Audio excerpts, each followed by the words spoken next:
ওম শান্তি। আজ 6ই জানুয়ারি 2024 প্রাতঃমূর্লি।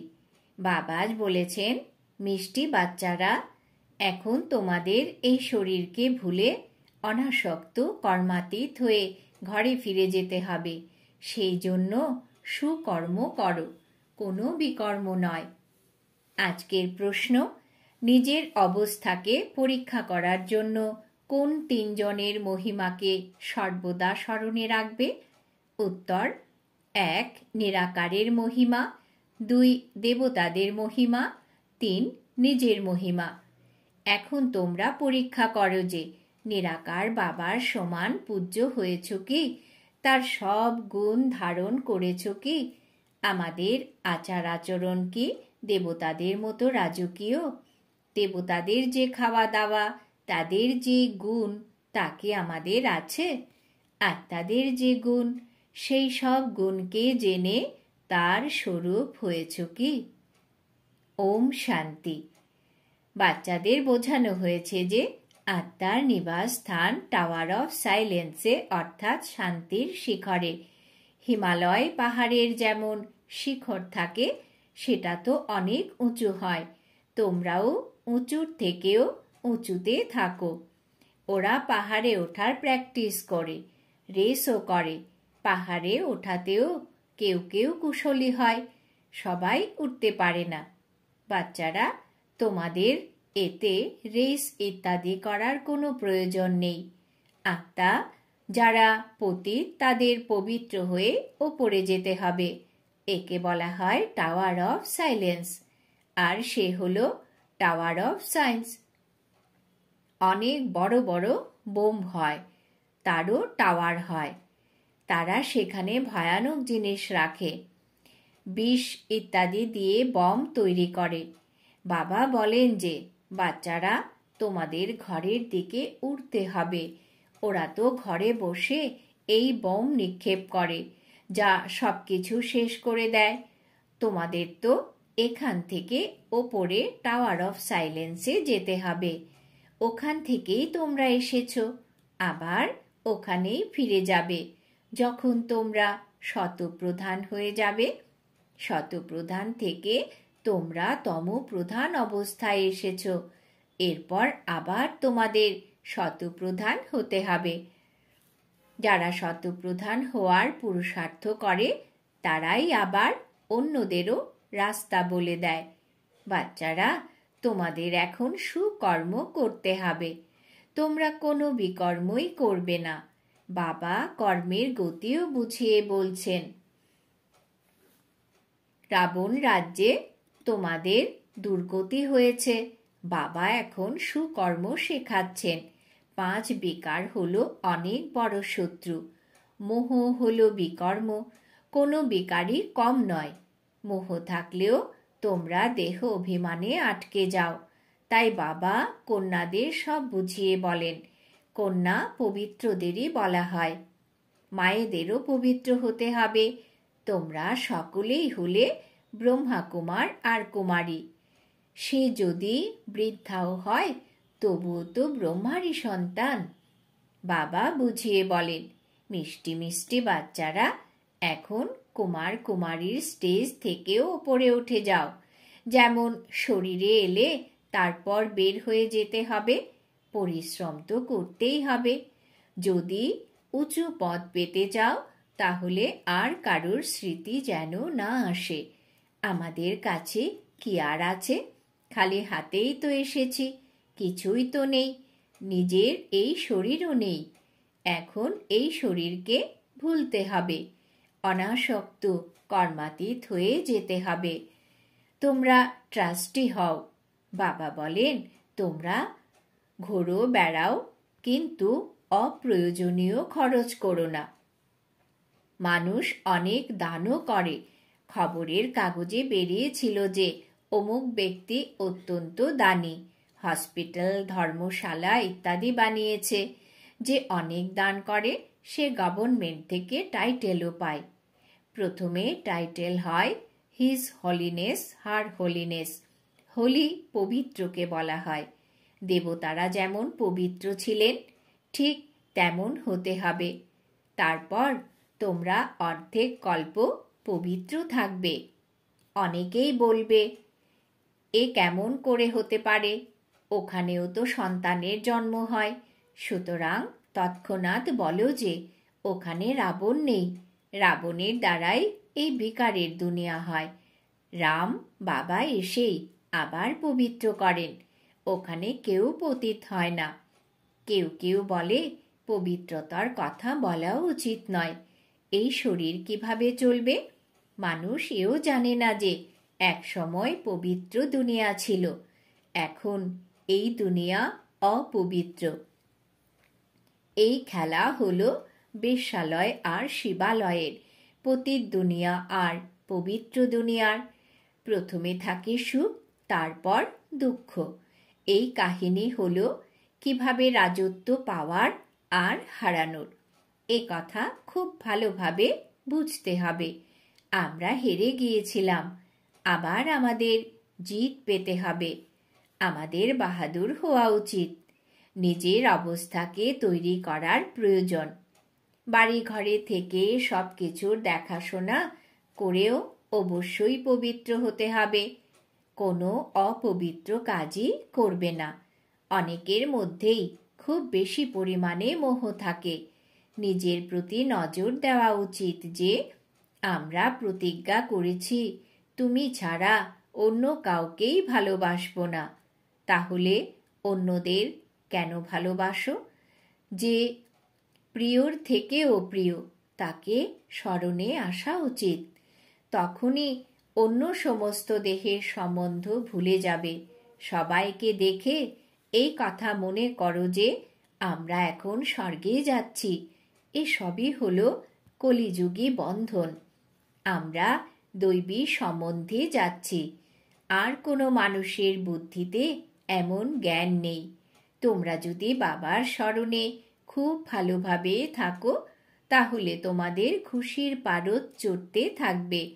যতটা সম্ভব বন্ধন কম করতে থাকো।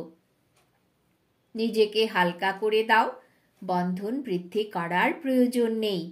এই রাজ্য লাভ করতে খরচের প্রয়োজন নেই। তোমরা খরচা ছাড়াই বিশ্বের রাজত্ব নাও। ওদের বারুদ, সৈন্য এর উপর কত খরচ হয়, তোমাদের কিছুই খরচা নেই। তোমরা যা কিছুই বাবাকে দাও তা দাও না, বরঞ্চ তোমরা বাবার থেকে নাও। বাবা তো হলেন গুপ্ত। তিনি শ্রীমত দেন যে মিউজিয়াম খোলো, হসপিটাল, ইউনিভার্সিটি খোলো, যার থেকে তোমরা জ্ঞান প্রাপ্ত করতে পারো। যোগের দ্বারা তোমরা সর্বদার জন্য নিরোগী হয়ে যাও। 21 জন্মের জন্য তোমাদের হেলথ, ওয়েলথ আর তার সঙ্গে হ্যাপিনেস তো আছেই। 1 সেকেন্ডে কিভাবে মুক্তি আর জীবন মুক্তি পাবে সে কথা এখানে এসে বোঝো। দ্বারেই তোমরা বোঝাতে পারো।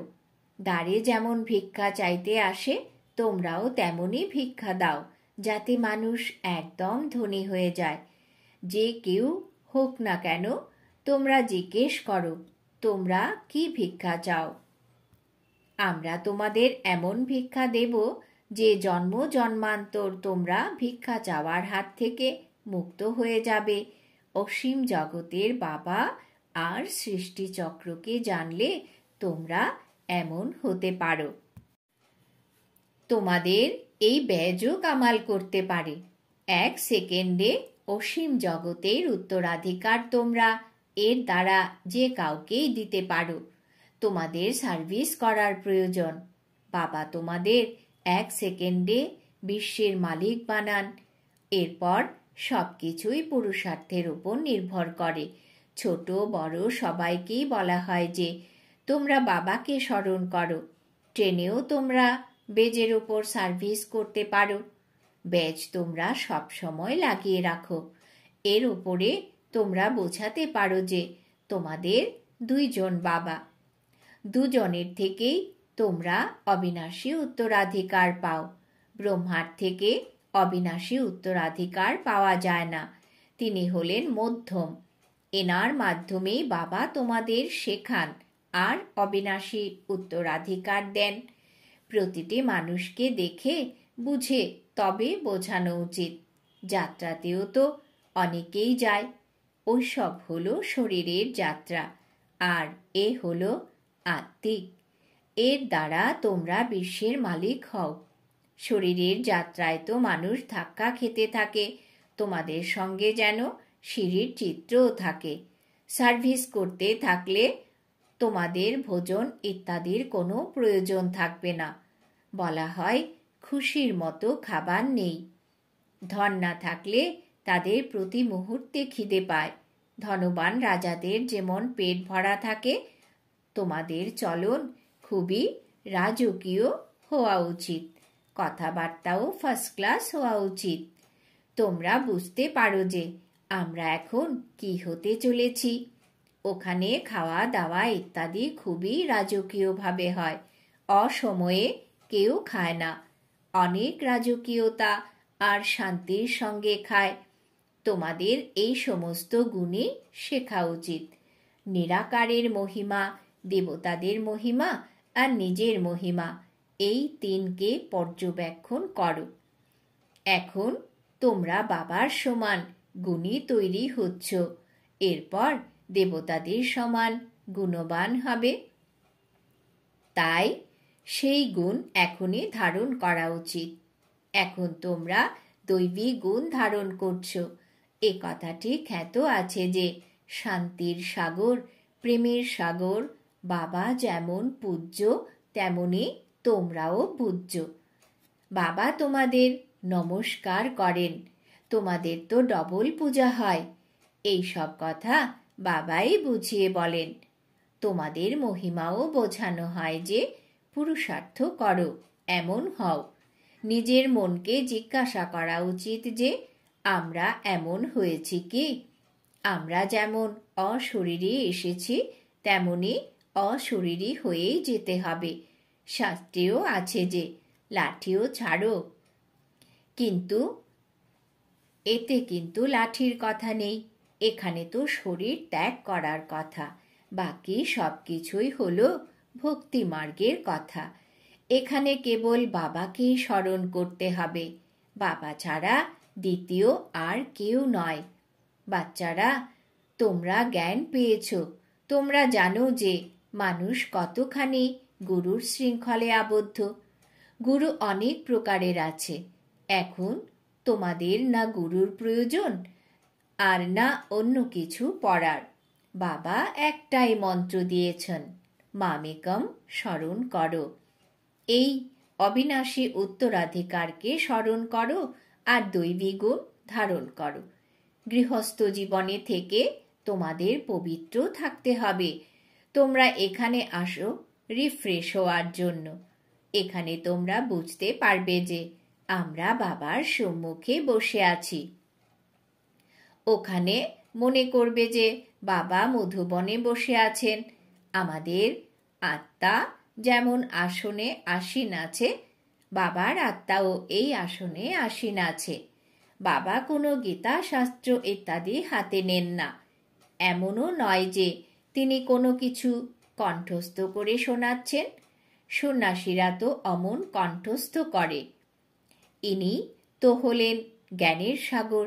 ইনি ব্রহ্মার দ্বারা সমস্ত রহস্য বুঝিয়ে বলেন। শিব বাবা কখনো কি কোনো স্কুলে বা সৎসঙ্গে গিয়েছেন? বাবা তো সব কিছুই জানেন। কেউ কেউ বলে সায়েন্স নাকি সব কিছু জানে।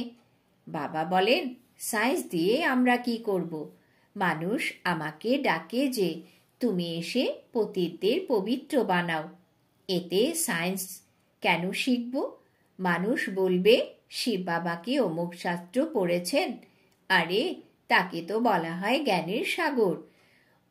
ও সব তো হলো ভক্তি মার্গের শাস্ত্র। বিষ্ণুর হাতে শঙ্খ, চক্র, গদা, পদ্ম দিয়ে দিয়েছে। মানুষ এর অর্থ কিছুই বোঝে না। বাস্তবে এই অলংকার ব্রহ্মা আর ব্রাহ্মণদের দেওয়া উচিত। সূক্ষ্ম লোকে তো এই শরীর থাকে না। ব্রহ্মার সাক্ষাৎকারও ঘরে বসে অনেকেরই হয়। কৃষ্ণেরও সাক্ষাৎকার হয়। এর অর্থ হলো এই ব্রহ্মার কাছে যাও, তাহলে কৃষ্ণের সমান হতে পারবে বা কৃষ্ণের বংশে আসতে পারবে। সেটা তো কেবল প্রিন্সের সাক্ষাৎকার হয়। তোমরা যদি খুব ভালো করে পড়ো তাহলে এমন হতে পারবে। এই হলো এম অবজেক্ট। স্যাম্পল তো একজনকেই বানানো হবে, তাই না? একে মডেল বলা হয়। তোমরা জানো যে বাবা এসেছেন সত্যনারায়ণের কথা শোনাতে, নর থেকে নারায়ণ বানাতে। প্রথমে তো অবশ্যই প্রিন্স হবে। শাস্ত্রে দেখানো হয়েছিল যে কৃষ্ণ মাখন খেয়েছিল। বাস্তবে এ হলো বিশ্বের বাদশাহীর গোলক। বাকি চাঁদ ইত্যাদি কিভাবে মুখে দেখাবে? বলা হয় যে দুই বেড়াল নিজেদের মধ্যে লড়াই করছিল, কিন্তু মাঝখান থেকে সৃষ্টির যে মালিক তার মুখে মাখন দেখিয়ে দিয়েছে। এখন তোমরা নিজেদের দেখো যে আমরা এমন হয়েছি কি হইনি। এই পড়া হলো রাজপদের জন্য। প্রজা পাঠশালা কখনোই বলবে না। এ হলো নর থেকে নারায়ণ হওয়ার পাঠশালা, গডলি ইউনিভার্সিটি। ভগবান এখানে পড়ান। বাবা বলেছেন যে লেখো ঈশ্বরীয় বিশ্ববিদ্যালয়, ব্রেকেটে লেখো ইউনিভার্সিটি, কিন্তু এই কথা লিখতে তোমরা ভুলে যাও। তোমরা যতই তাদের ব্রহ্মকুমারীদের পুস্তক ইত্যাদি দাও না কেন, তারা কিছুই বুঝবে না। সামনে বসে বোঝাতে হবে। অসীম জগতের বাবার থেকে অসীম জগতের অবিনাশী উত্তরাধিকার পাওয়া যায়। জন্ম জন্মান্তর তোমরা জাগতিক সীমিত উত্তরাধিকার নিয়ে এসেছ। তোমরা ব্যাজের উপরেও বোঝাতে পারো। কেউ কেউ তোমাদেরকে নিয়ে হাসাহাসিও করতে পারে। তোমরা দুজন বাবার কথা সেই সময় বলতে পারবে। এমন অনেকেই আছে যারা নিজের বাচ্চাদের বোঝায়। বাচ্চারাও বাবাকে বোঝাতে পারে। স্ত্রী তার পতিকে নিয়ে আসে, কোথাও কোথাও আবার ঝগড়াও করে। এখন তোমরা জানো যে তোমরা সব আত্মারা হলে তোমরাই অবিনাশী উত্তরাধিকারের অধিকারী। লৌকিক জগতে মেয়েরা বিয়ে করে অন্য বাড়িতে যায়। একে কন্যাদান বলা হয়। অন্যকে তো দিয়ে দেয়, তাই না?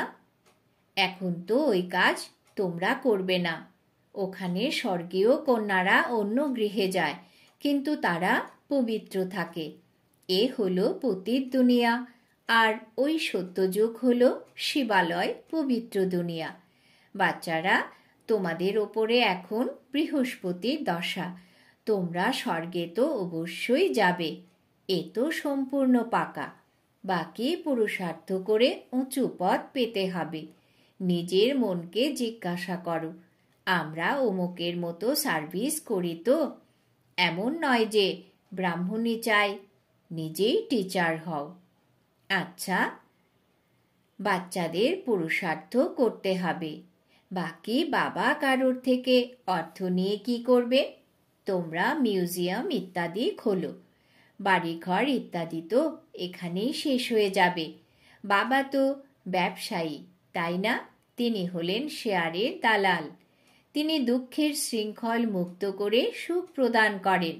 এখন বাবা বলছেন অনেক সময় অতিক্রান্ত হয়ে গেছে, অল্পই বাকি আছে।